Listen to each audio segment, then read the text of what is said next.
할렐루야. 네, 한 주간 잘 지내셨나요? 네, 험한 세상에서 살아내시느라고 애쓰셨습니다. 서로 한번 인사 나누시겠습니다. 사랑합니다.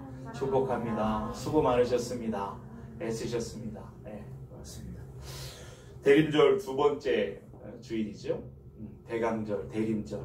우리 예수님 맞을 준비는 하셨습니까? 잘하고 계시죠? 우리 삶의 자리로 가장 낮은 자리로 오셔서 모든 사람들을 품어주시기 위해서 우리 집사님 기도하신 것처럼 다시 또 찾아오시는 우리 예수님을 기쁨으로 맞을 준비하고 계시는가? 그냥 있다가 느닷없이 그때 그 첫 번째 성탄절 그때처럼 모르는 사이에 그렇게 와서 그 기쁨을 그 영광을 돌리지 못한다고 한다면 안타까운 일이 없을 겁니다. 우리는 이미 주님 오신 줄 알고 있기 때문에 그 다시 우리 삶 가운데 찾아오신 주님을 맞이하기 위해서 잘 준비하는 기간이 될 수 있기를 바랍니다. 이 대림절, 대강절은 그것을 준비하는 기간입니다. 어떻게 준비하라고요? 회개함으로 하나님 앞에서 나의 삶을 돌아보면서 하나님 앞에 거룩함으로 겸손함으로 준비하는 기간들이 되어야 될 줄로 믿습니다. 우리 주님 다시 오신다고 약속하셨으니 이제 다시 오실 거예요. 그날을 손꼽아 기다리면서 간절하게 사모함으로 주님을 바라보시는 저와 여러분들 될 수 있기를 바랍니다. 우리가 잘 부르는 찬양 가운데 그런 찬양이 있죠. 모든 상황 속에서 주를 찬양할지라 이런 이렇게 가사로 시작하는, 아시는 분이 딱 세 분 끄덕끄덕 하시는데, 그래서 이게 뒤에 보면 그 반복하는 구절이 있어요. 반복하는 찬양이 내 영혼이 확정되어 싸우니 믿음의 눈 들어 주를 바라봅니다. 그러면서 내 영혼이 확정되고 확정됐습니다. 그리고 믿음의 눈을 들어서 주님을 바라봅니다. 이 가사가 이제 반복되어지는 그런 찬양이 있죠. 내 영혼이, 내 마음의 생각이 결정했습니다. 결정되었습니다. 확정되었습니다. 그러면서 이제는 흔들림 없이, 뒤로 물러섬이 없이 하나님만 의지하고 하나님만 바라보고 하나님만 찬양하기로 결정했습니다. 이런 결단, 아주 결연한 의지가 담겨있는 그런 찬양이죠. 이 찬양의 가사는 그냥 어떤 사람이 지은 것이 아니고 시편 57편에 있는 그 시를 가사로 쓴 그런 찬양입니다. 그 시편 57편 7절에 이렇게 그 가사를 인용하고 있죠. 하나님이여 내 마음이 확정되었고 내 마음이 확정되어 싸우니 내가 노래하고 내가 찬양하리이다. 이런 그런 마음의 확정을, 결정을 이렇게 말하는 거예요. 그래서 여기서 확정되다 이 말이 이제 히브리어 단어의 쿤이라고 하는 그런 단어입니다. 이 준비하다, 모든 것이 이제 결정되었다, 이런 의미를 담고 있죠. 그러니 마음이 확정됐다라고 하는 그 결정한 사람은 어떤 상황에 있다 하더라도, 어떤 어려운 상황에 처한다 할지라도 흔들리지 않는 거예요. 흔들리지 않기로 결정했으니까, 뒤로 물러서지 않기로 결정했으니까 그 자리에 서서 이제 하나님을 경외하고 끝까지 주님을 따라가는 인생을 살아가야 된다라고 하는 것이, 그런 삶이 이제 결정대로 살아가는 인생이지 않겠습니까? 시편 57편 그 시를 지었던 사람은 누구냐면 다윗입니다. 다윗이 하나님 앞에 기도시로 올려드렸던 그 찬양이죠. 이 시를 지을 때 다윗이 어떤 상황 가운데에서 이런 아름다운 시를 지었는가? 마음에 결연한 의지를 담고 내 마음이 확정됐습니다. 하나님, 내가 주를 찬양하기로 결정했습니다. 이런 그 찬양을 드리게 되었을까? 57편 그 시편의 그 표제어를 보면 그때 상황이 어떤 상황이었는가를 보게 됩니다. 거기에 보면 이렇게 기록되어 있어요. 다윗이 사울을 피하여 굴에 있던 때에 지은 노래라, 이렇게 말하고 있습니다. 그러니까 다윗이 한때 사울 왕에게 피해서 도망 다닐 때가 있었잖아요. 사울 왕이 다윗을 죽이려고 칼을 빼들고 막 혈안이 되어서 찾을 때에 그것을 피해가지고 생명의 위협을 느끼면서 막 여기저기 피하고 다닐 때, 굉장히 위급한 상황 가운데 있을 때 그때 지었던 상황이 그 찬양이라는 것이죠. 그 상황을 보여주는 말씀이 그 시의 곳곳에서 어떤 상황이었는지가 이렇게 짐작이 되어지는 구절들이 많은데, 57편 4절에 보면 이렇게 기록되고 있습니다. 내 영혼이 한번 같이 읽어볼까요? 내 영혼이 사자들 가운데에서 살며 내가 불사르는 자들 중에 누웠으니 곧 사람의 아들 줄 중에라. 그들의 이는 창과 화살이요 그들의 혀는 날카로운 칼 같도다. 아멘. 여기 보니까 내 영혼이 사자들 가운데 살며 얼마나 불안하고 떨리겠어요. 사자들 가운데 살며 불사르는 자들 가운데 누웠으니 막 이러면서 그렇게 하고 있습니다. 이런 위협 속에서 생명의 위협을 받는 상황 가운데에서 다윗은 도망다닙니다. 아마 아둘람 굴 가운데 있을지도 모르겠어요. 아니면 엔게디 황무지에 있는 어떤 굴에 숨어 들어가서 하나님 앞에서 마음을 결정하고 하나님 앞에 기도하면서 그 찬양을 지었는지도 모르겠습니다. 그러니 아주 위험하고 어려운 처지에 있었지만 그렇게 하는 거예요. 하나님, 내 마음이 결정했습니다. 내 마음은 정해졌습니다. 이제는 더 이상 두려워하지 않겠습니다. 세상 바라보고 세상을 두려워하지 않겠습니다. 물러서지 않겠습니다. 오직 하나님만 바라고 하나님만 찬양하겠습니다. 이런 아름다운 시를 고백을 올려드렸단 말이죠. 저와 여러분의 고백이 늘 이런 고백이 있기를 원합니다. 내 마음이 결정하고 우리 하나님만 찬양하기로, 우리 하나님께 영광 돌리기로, 그런 삶을 잘 살아내신 저와 여러분들 되기를 바랍니다. 그러면 그렇게 결정하고 마음에 확정했던 그 다윗은 그대로 끝까지 하나님을 의지하면서 흔들림 없이 그의 삶을 살아냈는가 라고 하는 것이 궁금해집니다. 어떻게 되었을까요? 안타깝지만 이 다윗은 그 결연한 의지, 그 마음의 확정함이 한번 꺾이는 일이 있었습니다. 꺾여졌습니다. 그런 어렵고 힘든 상황들, 시간들이 계속 이어지니까 하루 이틀이 아니고 언제 끝날지 모르는 그 두려운 시간들이 계속 이어지다 보니까 다윗은 생각합니다. 아무래도 내가 이 지금 이스라엘 영토 안에 있다가는 언젠가는 사울에게 잡혀가지고 큰 일을 당하겠구나, 그렇게 생각을 했습니다. 그래서 국경을 넘어가지고 블레셋, 그 블레셋의 이 망명을 해야 되겠다. 거기 가면 내가 안전하고 안전할 것이다. 이런 생각을 하게 됐단 말이죠. 그런 상황이 이제 사무엘상 27장 1절 2절에 그 상황이 그렇게 나옵니다. 한번 거기 보실게요. 같이 한번 읽어보겠습니다. 다윗이 그 마음에 생각하기를 내가 후일에는 사울의 손에 붙잡히리니 블레셋 사람들의 땅으로 피하여 들어가는 것이 좋으리로다. 사울이 이스라엘 온 영토 내에서 다시 나를 찾다가 단념하리니 내가 그의 손에서 벗어나리라 하고 다윗이 일어나 함께 있는 사람 600명과 더불어 가드왕 마옥의 아들 아기스에게로 건너가니라. 아멘. 그래서 다윗은 함께하는 600명 사람들을 데리고 이제 블레셋에 망명을 하게 되었습니다. 별로 놀라지도 않는데 블레셋은 어떤 땅이냐면 이스라엘의 적국입니다. 적국. 어떻게 보면 적국이다 보니까 원수 같은 나라란 말이에요. 근데 그 적국에 들어가서 거기에 망명했습니다.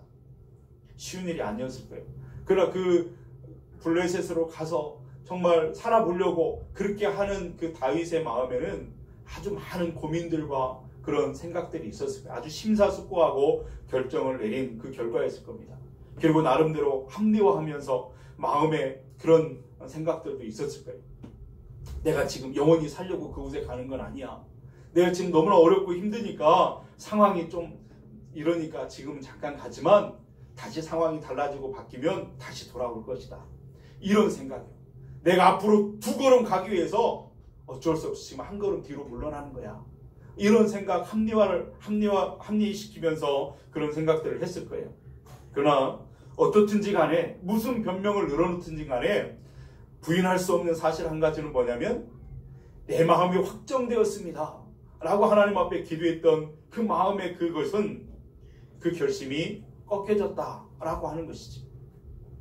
여러분, 그래서 어떻게 되었습니까? 그가 블레셋에 망명을 가서 그곳에 사는 동안에 정말 그가 그렇게 생각하고 바랬던 것처럼 정말 평안한 삶이 되었는가, 안전된 삶이 되었는가 라고 하는 것을 보면 그렇지 않았던 것 같아요.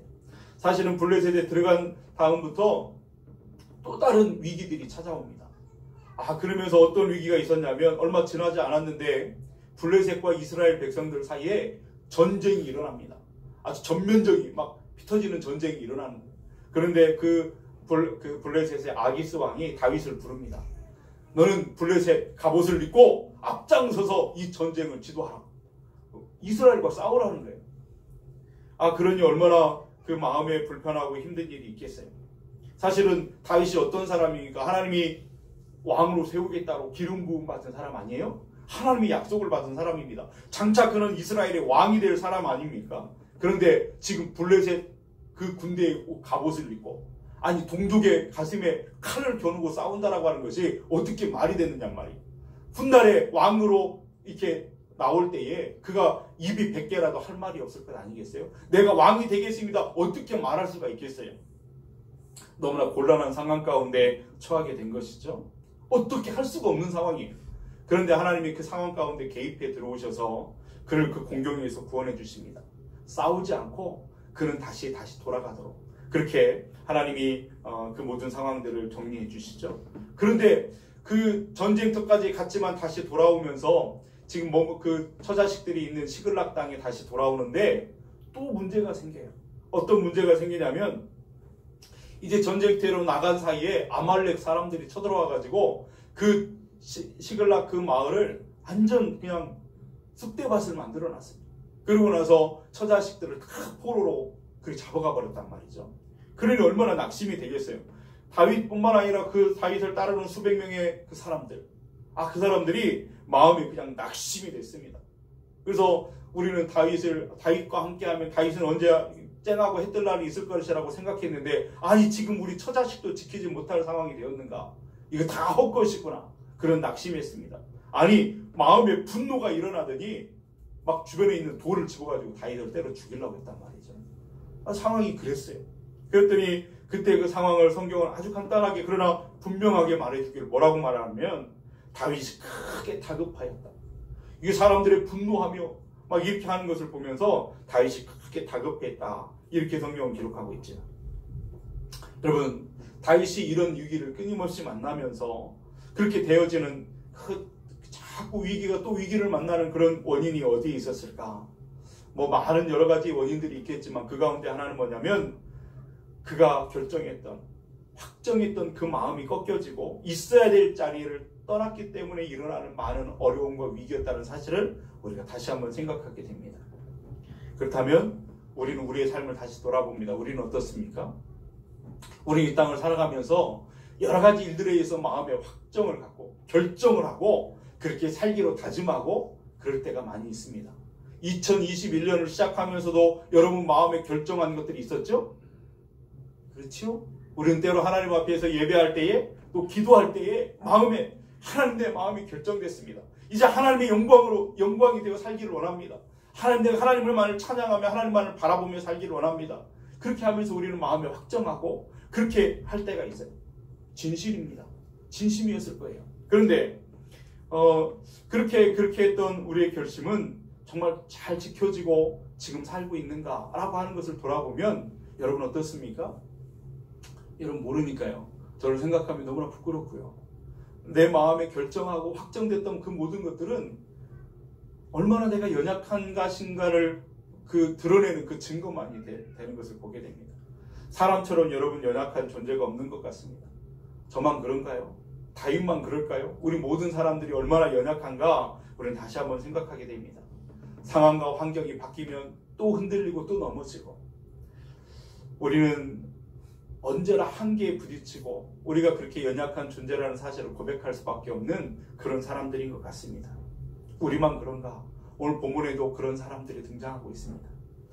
십자가를 지시기에 바로 전날 해가 떨어져서 이제 날이 저물었을 때에 예수님께서 제자들과 함께 이제 마가의 어머니 마리아의 것이라 이게 추측이 되어지는 그 다락방에 예수님과 제자들이 가셨습니다. 그리고 준비된 유월절 만찬을 함께 나누시죠. 우리가 흔히 말하는 최후의 만찬입니다. 네. 여러분 우리가 생각할 때 만찬의 자리는 어떤 분위기가 느껴져야 될까요? 막 기쁘고 즐겁고 왁자지껄하고 이런 만찬의 그런 분위기가 우리가 생각을 하는데 여기서 식사하는 그 만찬은 그런 분위기가 아니었습니다. 유월절 식사라고 하는 것 그것이 이제 출애굽에 하나님이 은혜를 주셔서 그들을 구원하신 그것을 기억하면서 정해진 틀에 따라서 이제 하는 식사이기 때문에 그렇기도 했지만 그렇다 할지라도 식사 자리는 기본적으로 감사가 있고 기쁨이 있고 대화가 있고 그런 자리일 것인데 지금 예수님과 제자들의 그 식사하는 그 자리는 그런 분위기가 느껴지지 않습니다.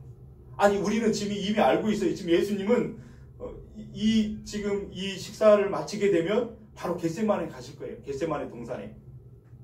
그곳에서 붙잡히게 될 겁니다. 그곳에서 이제 붙잡혀서 이제 십자가로 골고다로 향하는 그의 모습을 우리는 다 알고 있어요. 알고 있다 보니까 이 성경을 읽어내려 이 대목에 딱 도착하게 되면 우리는 긴장하게 되는 거예요. 마치 폭풍이 일어나기 바로 전 고요한 그런 상태. 이제 이 시간이 지나면 바로 이제 험한 고난의 길을 이제 가게 될 것. 이것을 우리가 알기 때문에 바짝 긴장하는 모습을 보게 돼요. 근데 우리만 그런 것이 아니라 그 자리에 있었던 현장에 있었던 제자들도 왠지 모를 불안이나 걱정이 그들의 모습에서 드러나고 있습니다. 그 정체가 뭐냐면 예수님께서 이제 그들과 함께 예루살렘으로 오시는 길에 쭉 예루살렘으로 북쪽에서 밑으로 이제 쭉 내려오는 길에 이미 3번에 걸쳐서 말씀을 이미 예언을 하셨어요. 어떻게요? 내가 예루살렘에 이제 들어가면 나는 죽임을 당하게 될 것이다. 라고 하는 말씀을 계속해서 하셨단 말이죠. 그리고 지금 그들은 예루살렘에 들어와 있는 상태였습니다. 그런 일이 절대 일어나서는 안 된다라고 바라고 원하지만 그러나 우리 예수님을 지금까지 따라오면서 생각해 볼 때 예수님은 하신 말씀을 반드시 이루셨다라는 사실을 알고 있었어요. 실현하시는 분이 아니에요. 그러니까 틀림없이 무슨 일이 일어나도 일어나게 될 것인데 그것이 오늘인지 내일인지 알지 못하는 긴장감 가운데 지금 그대로 맞이하고 있는 것이죠. 그런데 그런 상황에서 예수님이 던진 한마디 말씀은 그들에게 충격을 주기에 충분했습니다. 무슨 말씀이었냐면 18절 말씀이죠. 18절 말씀에 보면 다 앉아 먹을 때 예수께서 이르시되 내가 진실로 너희에게 이르노니 너희 중에 한 사람 곧 나와 함께 먹는 자가 나를 팔리라 하신대. 예수님이 이제 예루살렘에 가시면 이제 죽임을 당할 것이라고 말씀하셨는데 마지막 만찬의 자리에서 마지막인지 아닌지 그들은 알지 못했지만 그 자리에서 예수님이 말씀하신 거예요. 나를 파는 사람이 있다라는 거예요. 여기서 팔리라 이 단어가요. 파라디노미라고 하는 그 헬라어 단어예요. 이 파라라고 하는 전치사하고 디도미라고 하는 그 단어가 합쳐진 말인데 이 파라라고 하는 말은 반대쪽에서 이런 말입니다. 반대쪽에. 이 디도미라고 하는 말은 주다, 넘기다 이런 뜻이에요. 그러니까 이 말을 이 단어가 이렇게 합쳐지면 무슨 말이 되냐면 반대쪽에다 넘긴다라고 하는 뜻을 갖고 있습니다. 무슨 말이겠어요? 예수님의 반대쪽에 예수님을 넘긴다라는 거예요. 예수님의 적대자들에게 예수님을 넘겨준다. 무슨 말일까요? 배신자가 있다라는 거예요. 배신을 한다는 상황이죠. 그러니 그 얘기를 듣는 순간에 정말 예수님이 죽임을 당하는데 배신을 당하고 죽임을 당하신다고? 아니 우리가 그렇게 우려하고 걱정했던 일이 정말 지금 일어난다는 말이야? 그들은 정말로 충격을 받고 놀라워했을 것입니다. 그런데 더 충격적인 말씀은 뭐냐면 그 배신자가 우리들 가운데 있다. 우리들 중에 한 사람이다. 이렇게 말씀을 하시니 제자들은 너무나 놀라고 충격을 받았을 거예요. 여러분 보통 그러면 그렇게 말씀하시면 상식적으로 어떤 반응들을 보일까요? 우리 같으면 어떤 반응들을 보일까요? 섭섭하지 않았을까요? 첫 생각에 아니 우리가 지금 3년 동안 예수님 한 분만 바라보고 여기까지 지금 어려워도 힘들어도 배고파도 주님을 따라 여기까지 왔는데 아니 우리 중에 배신자가 있다라고 말씀하시면 주님 너무 서운합니다. 이런 마음이 들지 않겠어요? 아니면 그런 마음이 들지도 모르겠어요. 아니 누굴까? 저 사람인가? 베드로인가? 아니 요한인가? 그러면서 서로를 의심의 눈초리로 바라보는 그런 반응들이 보이지 않겠습니까? 상식적으로. 그렇죠? 그런 반응들이 보일 것 같습니다. 그런데 제자들의 지금 보이는 반응은요. 참 이상한 반응이 보여요. 우리가 상상하는 것을 너무 다른 반응이 있죠. 19절 말씀을 한번 보시면 한번 읽어보겠습니다. 그들이 근심하며 하나씩 하나씩 나는 아니지요 하고 말하기 시작하니 아멘. 여기 보니까 이상하죠? 그 사람이 도대체 누구냐고 이렇게 질문해야 맞을 것 같은데 그런 반응이 보여야 맞을 것 같은데 이렇게 말하는 거예요. 한번 생각해 보세요. 나는 아닐 거라고 생각을 하면서 나 아니면 다른 11명 중에 하나일 거라 생각하니까 도대체 그 사람이 누굽니까? 이렇게 그냥 소리를 높여서 말할 것 같은데 저 같으면 그 사람이 누구냐고 말할 것 같은데 아니 이 사람들의 반응은 뭐예요? 설마 그 사람이 저는 아니지요? 이렇게 묻는 겁니다. 주님 저는 아니지요? 이렇게 물어보는 거예요. 이상하지 않습니까? 여러분 왜 이런 질문을 했냐면 자기들이 자기들을 믿지 못하는 거예요. 왜냐하면 지금 같아서는 절대 예수님을 배신할 리가 없고 예수님만 끝까지 따를 것이라고 그런 마음을 갖고 있지만 자기가 자신을 장담할 수 없는 겁니다. 막상 상황이 바뀌고 환경이 바뀌고 예수님이 잡혀가고 죽임을 당한 현장 가운데 나아간다면 나는 언제라도 바뀔 수 있는, 변절될 수 있는 그런 마음이 있을지도 모른다. 나도 배신자가 될 수 있다는 그 가능성에 대해서 그들이 알고 있는 거예요. 그래서 각자가 그렇게 두려운 마음으로 지금 묻는 겁니다. 혹시 그때 그 배신자는 저는 아니지요? 라고 묻는 것이죠. 그리고 그들의 우려는 결코 틀린 것이 아니라 현실로 드러났어요. 이 그들 12명 모든 사람들이 다 가룟 유다처럼 돈을 받고 예수님을 넘겨준 사람들은 아니었다 할지라도 예수님이 겟세마네 동산에서 체포되실 때에 예수님을 홀로 버려두고 다 도망가 버린 제자들의 모습을 우리가 보지 않습니까? 그러니까 배신의 양상은 좀 다를지라도 모두가 다 자신의 안위와 자신의 이익이 먼저였고 예수님을 접어두고 나갔던 배신자의 모습, 그 모습을 보여주고 있는 것이다 하는 것입니다. 여러분 보통 우리는 이런 그 제자들의 연약한 모습들을 보면은 대부분 그런 생각이 먼저 들어요. 아이고 예수님을 그 구원자 메시아를 이렇게 홀로 두고 도망가는 참 이 어리석은 참 나쁜 사람, 참 못된 사람, 제자들의 그 어떤 제자들을 향해서 분노를 느끼면서 형편없는 사람들이라고 우리는 그렇게 생각할지도 몰라요. 그런데 여러분 우리가 그렇게 제자들을 평가할 만큼 제자들은 그런 분들이 아니었습니다. 여러분 제자들은 본래가 어떤 사람들이었냐면 예수님이 그들을 부르실 때에 기꺼이 기쁨으로 주님을 따라 나섰던 그런 사람들이었습니다. 그리고 예수님을 따르기 위해서 그들이 지불했던 그 대가라고 하는 것은 정말 많은 것이었고 정말 대단한 대가들을 지불하면서 주님을 따랐던 것을 보게 돼요. 아시잖아요. 베드로나 야고보나 또 요한이나 그런 안드레나 이런 사람들이 평생 가졌던 직업을 예수님을 따르기 위해서 내려놓았던 것을 우리는 알고 있습니다. 가버나움의 세리 마태 같은 경우는 예수님을 인격적으로 만나고 주님을 따르기 위해서 그는 잘 다니던 직장, 잘 나가던 그 직장, 돈 잘 벌던 직장 그것을 가서 사직서를 내고 주님을 따랐던 모습도 우리는 기억하고 있습니다. 뭐 그들뿐만 아니라 다른 모든 제자들이 일상에 평소에 살던 모든 삶을 내려놓고 주님 한 분만을 따르기로 작정하고 그렇게 따랐던 모습을 보게 되죠. 가족들까지도 뒤로 하면서 예수님을 따랐습니다. 그때 예수님께서 하신 말씀이 뭐였어요? 약속하신 것이 뭐였죠? 일확천금을 약속한 것이 아니었어요. 기껏 주님이 말씀하신 건 뭐냐면 너희들로 하여금 사람을 낚는 어부가 되게 하겠다. 그들 앞길에 꽃길을 깔아주면서 금가루 뿌려가면서 너희들 나한테 와라 그렇게 말씀하신 것이 아니었단 말입니다. 그렇다고 해서 주님을 따른다고 해서 수많은 주변에 많은 사람들이 막 격려하고 박수하고 부러워하고 이런 것도 아니었던 것 같아요.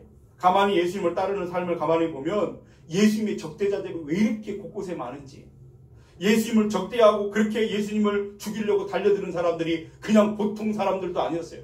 민족의 지도층에 있는 많은 사람들이 그렇게 예수님을 견제하고 헐뜯고 비판하고 비난하고 그런 일들이 있었어요. 심지어는 예수님을 미쳤다라고 이야기까지 하면서 했던 사람들이 있었습니다.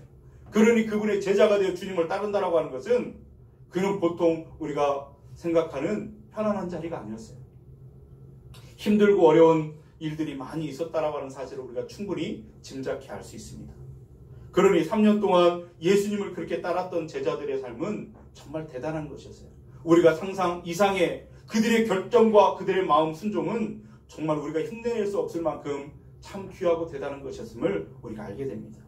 입장을 바꿔놓고 본다면 예수님이 젊은 어떤 청년이 나를 따르라 이렇게 말하면 내 가진 모든 것을 내려놓고 그리고 주님을 그렇게 따를 수 있겠는가?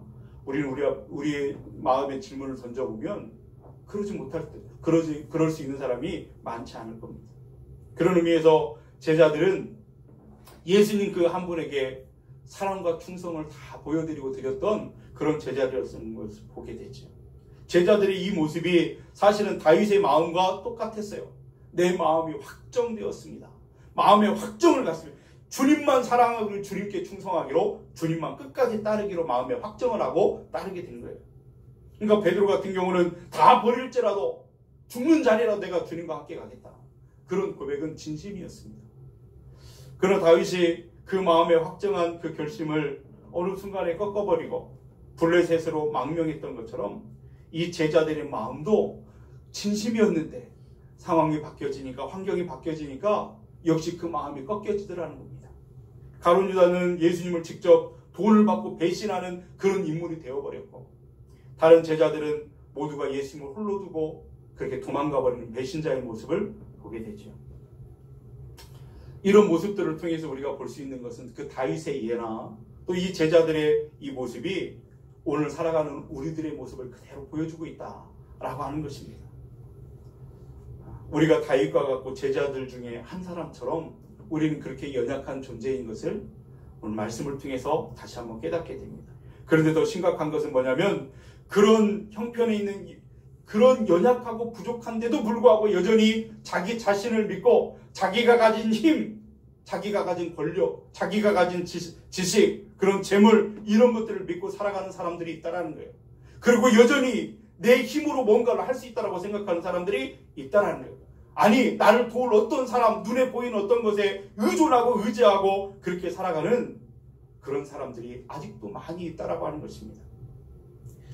어떤 목사님이 교회를 개척하게 됐답니다. 이제 신학교를 졸업하고 이제 교회를 개척하게 되었는데, 그래서 이제 많은 이제 선배 목사님들하고 교제하는 가운데 이렇게 말을 했어요. 목사님, 이제 제가 교회를 개척하게 됐습니다. 그랬더니 어떤 목사님이 이렇게 말씀을 하시더래요. 정말 축하한다고. 정말 이렇게 어려울 때에 교회를 이렇게 다시 이렇게 개척한다라는 것이 큰 용기를 가진 거라고, 참 잘했다고. 이렇게 축하해 주면서 한마디 물었대요. 그런데 목사님, 누구와 함께 시작하시냐고 이렇게 물었대요. 그랬더니 그 개척하는 젊은 목사님이 대답했답니다. 예. 제가 개척한다고 하니까 저를 도우실 분들이 막 이렇게 모였습니다. 그래가지고 한 10여 명이 모였는데 대단한 분들이 많이 모였어요. 사업도 하시고 또 교수님도 계시고 막 그러면서 저를 도와서 개척하겠다 하는 분들이 계셔서 함께 시작하게 됐습니다. 마음이 든든합니다. 이러면서 그렇게 하더란 말이죠.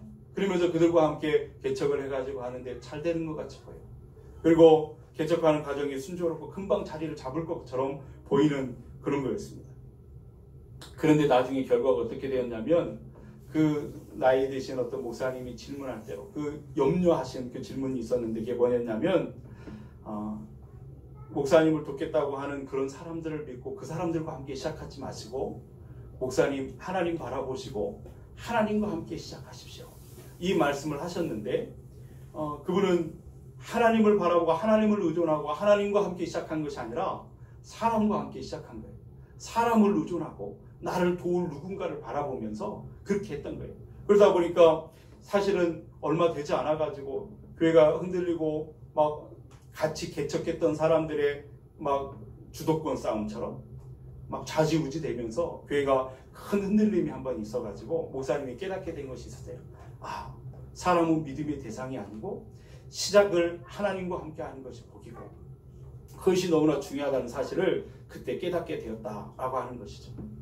여러분, 교회를 개척하는 일도 마찬가지고 인생을 살아가는 일 앞에서도 사람은 믿음의 대상이 아닙니다. 사람을 그렇게 믿을 수 없고 자신을 믿을 수 없다고 한다면 여러분, 멸망할 수밖에 없는 우리가 구원을 받는 이 정말 너무나 중요한 이 일들은 어떻게 사람을 믿을 수 있겠습니까? 그 일들 앞에서 내가 무엇을 해서 구원을 받을 수 있겠습니까? 내가 무엇을 드려서 구원을 받을 수 있겠습니까? 누구를 의지해서 누가 나를 이끌어서 구원을 줄 수 있겠습니까? 내 어머니가, 내 아버지가, 내 자녀가, 내 남편이, 내 아내가 신앙생활 잘하니까 나도 따라서 구원받을 수 있겠습니까? 누가 나를 도울 수 있겠습니까? 없다라는 거예요. 그렇기 때문에 우리는 깨달아야 될 것이 있습니다. 사람을 믿는 것이 눈에 보이는 어떤 것을 믿는 것이 아니라 우리가 믿음의 대상은 오직 하나님 한 분이시라는 사실을 정말로 가슴 깊이 깨달아야 될 줄로 믿습니다. 하나님뿐입니다. 오직 하나님만 의지하고 우리의 구원은 하나님께 있음을 우리는 분명히 기억하고 어떤 상황 가운데서 주님께 의지하고 구하시는 저와 여러분들이 되야 될 줄 믿습니다. 너무 중요하고 너무나 당연한 이야기인데 우리는 이 당연한 일을 제대로 하지 못합니다. 그래서 자꾸 눈에 보이는 어떤 것을 의지하려고 합니다. 어떤 권력을 의지하려고 하고 나를 도우려고 다가오는 사람을 의지하려고 하고 하나님은 보이지 않고 그럴 때가 많습니다. 그러나 정말 중요한 것은 하나님 그분이 하셔야 돼요. 하나님 그분이 하셔야 열려지고 하나님 그분이 하셔야 풀려지고 하나님 그분이 하셔야 우리는 세워질 줄로 믿습니다. 이 너무나 중요한 일이에요. 여러분, 왜 우리가 하나님만 우리가 그 믿음의 대상이 되시는가? 그것은 하나님께서는 우리를 구원하시기 위해서 이미 작정하셨다는, 우리를 구원하시기로 작정하신 대로 그리고 조금도 흔들림이 없이 그 구원의 계획을 진행하고 계시다 하는 사실입니다. 그분은 우리같이 시시때때로 시간이 흘러가고 환경이 바뀌고 시대가 변하면 우리는 시시각각 변하는 우리가 아니라, 우리처럼 그런 분이 아니라 그분 조금도 그분의 계획에 흔들림 없이 그 계획을 이루시는 분이기 때문에 그렇다는 것입니다. 여러분 보십시오. 제자들이 두려워하는 마음으로 예수님 앞에서 그 배신자가 저는 아니죠 이렇게 물을 때요, 예수님이 뭐라고 말씀하십니까? 20절 말씀해 보니까 그들에게 이르시되 12 중에 하나 곧 나와 함께 그릇에 손을 넣는 자니라 이렇게 말씀하셨어요. 예수님이 그 배신자가 가룟 유다라는 사실을 보여주셨습니다. 나와 함께 그릇에 손을 넣는 자가 그다. 그릇이 하나 해가지고 이 사람도 저 사람도 손을 넣었다면 누군지 모르잖아요. 그런데 더 정확하게 그 사람을 지목한 것을 보게 되는데 요한복음 13장 26절에는 이렇게 기록합니다.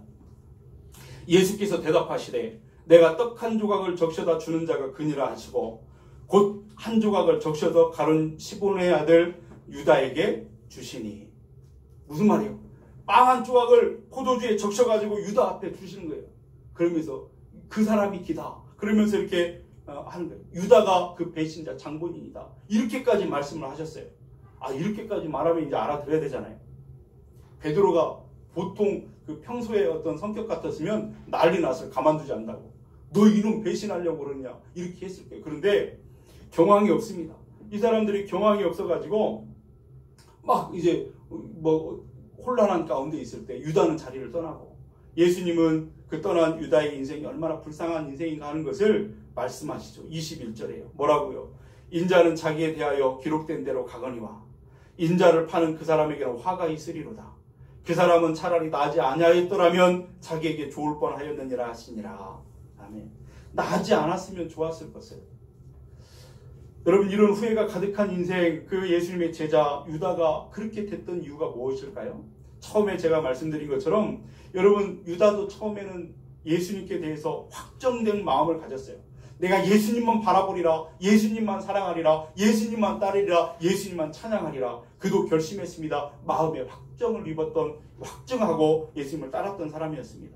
그런데 시간이 지나면서 여전히 상황은 어렵고 힘든 상황 가운데 있을 때에 마음이 바뀌었어요.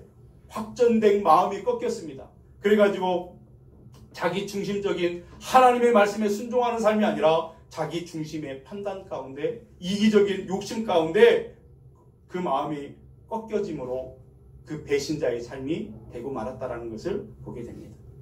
근데 여기서 우리가 눈길을 끄는 대목이 뭐냐면 인자는 자기에 대하여 기록된 대로 가거니와, 이 말씀입니다. 예수님은 기록된 대로 가거니와 이렇게 말씀하시죠.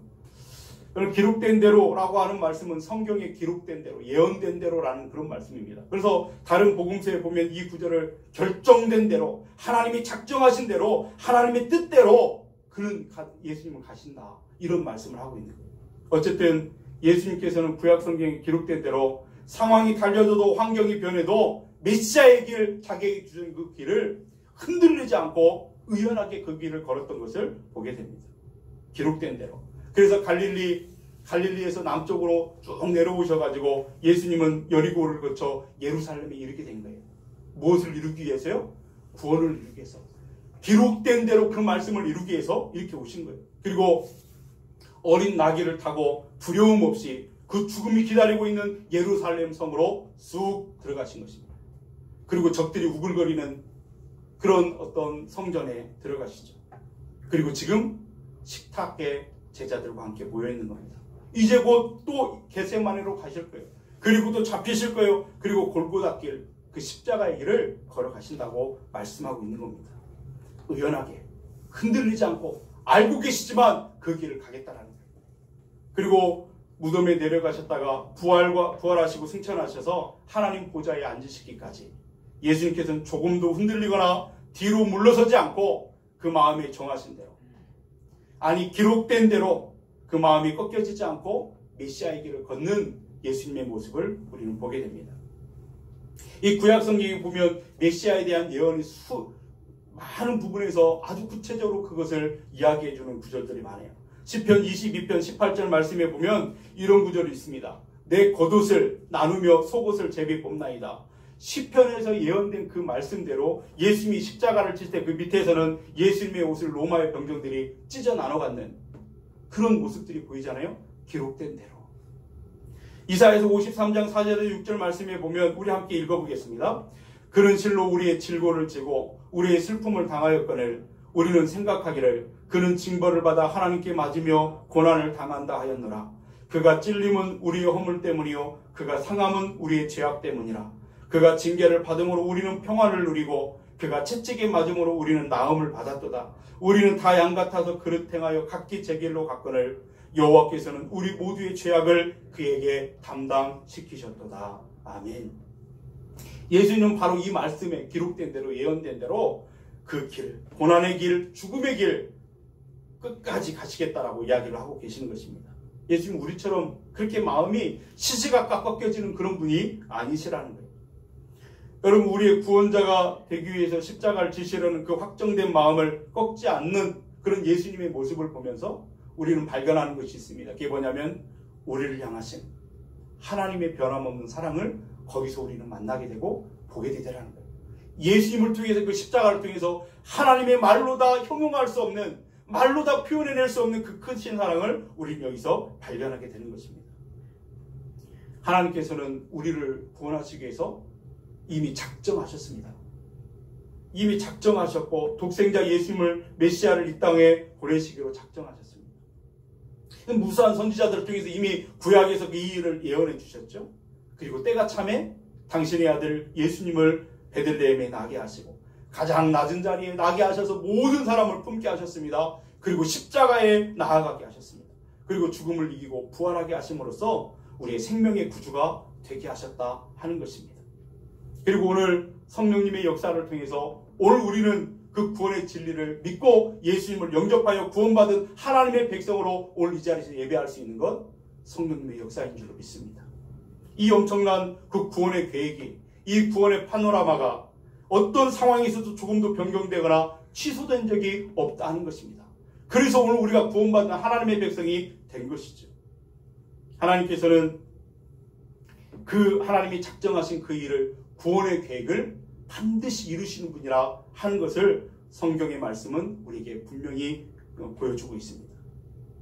이것은 우리를 향한, 여러분, 시시각각 변하는 우리와는 전혀 다른, 우리 하나님은 하나님이 작정하신 것을 반드시 이루시는, 약속을 지키시는 분이라는 사실을 우리에게 가르쳐주고 있습니다. 그래서 예레미야 33장 2절에는 그 하나님의 모습을 이렇게 고백하고 있습니다. 일을 행하시는 여호와, 그것을 만들며 성취하시는 여호와, 그의 이름을 여호와라 하느니라. 성취하신다 라고 번역된 이 단어가 확정되었다 라고 하는 단어와 똑같은 쿤이라고 하는 그런 말입니다. 이 사람은 그 쿤을 지켜낼 수 없지만 우리 하나님께서는 최후의 승리를 얻는 그 순간까지 이루시고 성취하시는 분이라는 사실을 우리는 말씀을 통해서 만나게 됩니다. 그러므로 우리가 우리의 자신이 연약하고 내 자신도 믿을 수 없는 나지만, 그렇게 연약하고 부족하지만 구원을 확신할 수 있는, 반드시 내가 구원받는다는 사실을 믿을 수 있는 근거는 뭐냐면 나를 향하신 하나님의 사랑 때문입니다. 하나님은 반드시 그 약속을 이루실 것을 우리가 믿기 때문입니다. 하나님께서는 택하신 우리를 결코 버리거나, 그래서 상황이 바뀐다고, 환경이 바뀐다고, 조건이 바뀐다고 우리를 포기하시는 분이 아니십니다. 그러니 우리의 구원은 반드시 이루실 줄로 믿습니다. 우리가 주님을 믿음으로 고백하고 하나님의 자녀가 된 이상 우리는 하나님이 우리를 인도하실 줄로 믿습니다. 그러므로 빌립보서 1장 6절 말씀에 하나님께서는 사도 바울의 입술을 통해서 그렇게 고백하게 하셨습니다. 너희 안에서 착한 일을 시작하신 이가 그리스도 예수의 날까지 이루실 줄을 우리는 확신하노라. 할렐루야. 오직 구원은 신실하셔서 그 일을 끝까지 이루시는 하나님의 은혜의 결과임을 말씀은 우리에게 가르쳐주고 있습니다. 여러분, 우리는 정말 지금 어려운 때를 살고 있습니다. 정말 지난 과거와는 전혀 다른 너무나 빠르게 급변하는 시대 가운데, 또 코로나 상황 가운데 끝을 알 수 없는 또 다른 변이가 생겨나고 어려움 가운데 우리가 살고 있습니다. 많은 사람들은 그것 때문에 두려워합니다. 염려합니다. 왜 아니겠습니까? 그리고 이 시대는 마음에 확정했다고 하더라도 그것을 지킬 수 있는 그런 어떤 능력이 있는 사람도 없고, 우리는 흔들리는 갈대와 같은 그런 연약한 사람들에게 그것을 지킬 수 있는 힘도 능력도 없습니다. 몸부림쳐 보지만 그렇게 하지 못한다는 사실도 알고 있습니다. 그것이 정직한 고백이죠. 우리는 마음에 확정했다 하더라도 언제도 흔들릴 수 있습니다. 제자들이 그랬던 것처럼, 다윗이 그랬던 것처럼. 그렇다면 우리가 흔들리고 무너지는 이 세대 가운데서 하나님의 자녀로 어떻게 살아야 될 것인가? 이를 작정하시는 하나님, 그리고 그 작정하신 대로 그 길을 걸어가신 예수님, 그리고 생명의 복음을 믿게 하시고 우리로 하나님의 자녀임을 확신케 하시는 성령님, 그 삼위일체 하나님을 믿고 나가는 것 외에는 우리가 할 수 있는 것이 아무것도 없습니다. 주님을 믿는 것입니다. 주님을 바라보시는 것입니다. 설령 앞으로 우리가 마음에 어떤 확정한 것들을 이뤘다 할지라도 내가 뛰어나서 그 결심을 이룬 것이 아니라 사실은 나를 신실하신 하나님이 나를 붙드신 결과로 그 일이 된 줄로 믿습니다. 이런 고백이 분명히 있어야 됩니다. 그런 의미에서 디모데후서 4장 7절 말씀에 나는 선한 싸움을 싸우고 달려갈 길을 마치고 믿음을 지켰다라고 하는 바울의 고백은 자기의 어떤 지나온 신앙의 삶을 자랑하거나 또 과시하기 위해서 하는 그런 고백이 아니었습니다. 무슨 말이냐면 그 고백 가운데는 조금도 변함없이 주님이 나를 붙들어 주셨고 어떤 상황에서 나를 인도하신 하나님, 그분의 은혜로 된 일임을 고백하고 감사하는 그 고백이 거기에 있는 것이죠. 참 여러분, 2021년에 이제 마지막 한 달을 이렇게 우리가 지나고 있습니다. 이 시간은 다시 돌아오지 않는 시간이에요. 그러나 지난 1년을 돌아보면서 여러분 어떤 감사들을 여러분의 마음에 갖고 계십니까? 여러 가지 감사의 조건들이 있겠습니다. 어려운 상황에서 있지만 그 가운데 하나는 형편없는 나, 연약한 나, 하루에도 그 결심한 것이 수십 번 바뀌어지는 연약한 나를 변함없이 사랑으로 꽉 붙들어 주시고 오늘 여기까지 이 자리까지 인도하신 그 하나님의 구원의 은혜, 그것에 대한 감사가 그 어떤 것보다도 먼저이고 풍성한 감사가 되어야 될 줄로 믿습니다. 그 하나님은, 여기까지 인도하신 에베네셀의 하나님은 여호와 이레의 하나님으로 또 만나게 하실 것입니다. 그리고 그 하나님은 반드시 우리를 인도하여 구원의 그 천국문에 이를 때까지 우리를 지키시고 보호하시고 인도해 가실 줄로 믿습니다. 우리 금강교회가 오늘까지 여기까지 지탱되어 올 수 있는 그것은, 그리고 앞으로 한치 앞을 알지 못하는 미래의 안개에 쌓여있는 그런 미래이지만 그럼에도 불구하고 우리가 소망 가운데 우리의 미래를 바라볼 수 있는 근거는 우리 교회를 시작하신 하나님께서 우리 교회를 이끄셨고 앞으로도 인도해 주실 것을 믿기 때문에 그렇습니다. 작정하신 하나님은 그 일을 이루시는 하나님이십니다. 오늘 말씀을 통해서 그 작정하신 대로, 기록된 대로 그 길을 걸어가신 예수님, 오늘 인생 가운데 구원을 작정하셨으니, 우리가 구원받은 백성이 되었으니 그 구원을 완전하게 이루실 하나님을 우리가 만나면서 그 하나님만 믿음으로 바라보고 그 하나님만 찬양하기로 매일같이 마음을 확정하시고 매일같이 그 삶을 몸부림치시고 그렇게 주님과 동행하는 귀한 축복이 저와 여러분에게 있기를 주님의 이름으로 축원드립니다. 기도하시겠습니다.